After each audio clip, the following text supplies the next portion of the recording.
जी, अचल जी के पास आता हूँ। अचल जी, आपने तो नेहा की बात भी सुनी और राजेश जी की भी बात सुनी।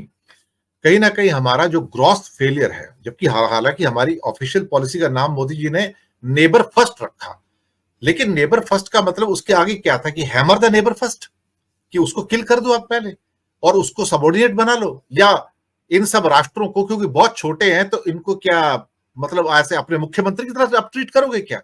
भाई राष्ट्र हैं, तो राष्ट्र को राष्ट्र का सम्मान तो मिलना चाहिए ना। अदरवाइज मोहम्मद मोइजू जैसा आदमी 5.25 लाख की आबादी वाला देश सर, इतना बड़ा स्नब आपको दे के जाता है कि आप 56 इंच का हो जाता है सर। आज हमसे हमारे मुंह से एक शब्द नहीं निकलता मालदीव के लिए सर, क्योंकि वो चाइना के कब्जे में आ गया। और चाइना ने हिंदुस्तान का सेशल्स के अंदर जो मिलिट्री बेस बन रहा था, एक आइलैंड लिया था, ब्लास्ट कर दिया पूरा सर, कुछ नहीं बचा, राख ही राख है वहां पर। आप सोचिए कि वो क्या कर सकते हैं। और मालदीव ने ऑलरेडी एक आइलैंड दिया हुआ है चाइना को पहले से कि इस पर तुझे जो करना है कर ले तू। तो भारत को तो वो भी नहीं है सर। तो हमारी विफलताएं तो बहुत सारी हैं पड़ोसी देशों के साथ में। अचल जी। धन्यवाद दिनेश जी। देखिए, अभी राजेश जी ने भी बात की, नेहा जी ने भी बात की विदेश नीति के जो मौजूदा तथ्य हैं उनको लेकर के, लेकिन मुझे लगता है कि आज की परिस्थिति को पहचानने के लिए हमें थोड़ा पीछे जाना पड़ेगा। हमें नेहरू की विदेश नीति को और मोदी की विदेश नीति से थोड़ा सा तुलना करनी पड़ेगी।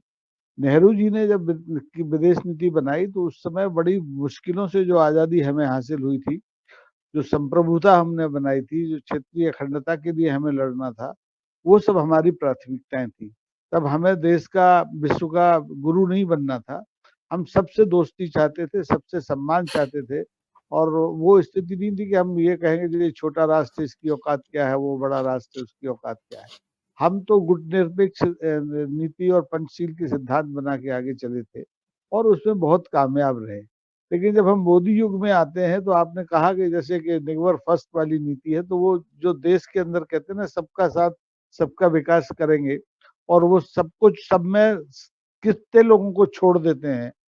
आज सदन में जो लोकसभा है, राज्यसभा है, विधानसभाएं हैं कई राज्यों की जहाँ डबल इंजन की सरकार है, वहाँ कितने लोग छोड़ दिए गए, बिल्कुल जड़ से छोड़ दिए गए। वहाँ उनका कोई प्रतिनिधित्व नहीं है। ऐसे ही वो यहाँ पर कर रहे हैं कि पड़ोसी फर्स्ट की नीति तो कहते हैं, लेकिन पड़ोसियों से उनकी कोई मतलब नहीं है। वो जाके 7 समुंदर पार ट्रंप से गलभैया डालना चाहते हैं, चीन को बुला करके झूले झुलाना चाहते हैं, लेकिन उन्हें न मालदीव दिखता है, न मलेशिया दिखता है। अभी आप जो बात कर रहे थे, मुझे याद आता है कि हमारे मालदीव के साथी खास तौर पर भारत ने इतने अच्छे संबंध बना के रखे थे कि 3-3 ऑपरेशन किया, ऑपरेशन कैक्टस किया, ऑपरेशन नीर किया। अभी कोविड के टाइम में ऑपरेशन संजीवनी किया, इन्हीं इन्हीं की सरकार ने किया। लेकिन अब ये सब भूल गए, विश्वगुरु बनने के चक्कर में ये चीन से बड़े होने के की कोशिश में लगातार छोटे होते जा रहे हैं। और जो हमारे देश, जितने नाम आपने गिनाए, जो एकदम श्रीलंका हो, चाहे बांग्लादेश हो, चाहे मालदीव हो, चाहे म्यांमार हो।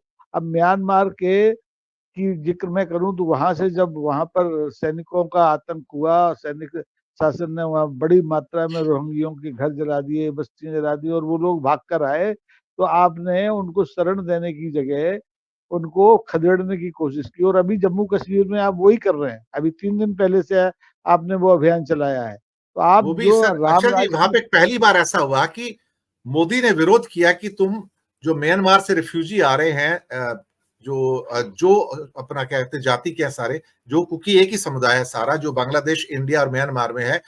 तो जोरमथंगवा जो उसके चीफ मिनिस्टर थे एमएनएफ के उस समय, उन्होंने कहा कि ये हमारे भाई बहन है और ये इंडिया में आएंगे और रहेंगे और हम इनको शेल्टर भी देंगे, खाना भी खिलाएंगे। ये फर्स्ट टाइम मैंने देखा कि एक राज्य का मुख्यमंत्री प्रधानमंत्री के खिलाफ जाता है, उसकी बात ही नहीं सुनता है और प्रधानमंत्री चुप हो जाता है। राकेश जी। दिनेश जी, मैं वही कह रहा हूँ कि ये सरकार एक तरफ राम राज की कल्पना करती है और दूसरी तरफ राम राज में शरणार्थियों के प्रति क्या नीति थी उसको भूल जाती है। राम राज में तो विभीषण को भी अंगीकार कर दिया गया था और उसको बाद में मदद करके उस लंका का राजा भी बनाया गया। लेकिन हमारे यहाँ एक राज्य का मुख्यमंत्री जो शरणार्थियों के सम्मान के लिए केंद्र की सरकार से के खिलाफ खड़ा हो जाता है, लेकिन केंद्र की सरकार सत्ता में आने के बाद जम्मू कश्मीर में घर घर जाके रोहिंग्यों को ढूंढ रहा है।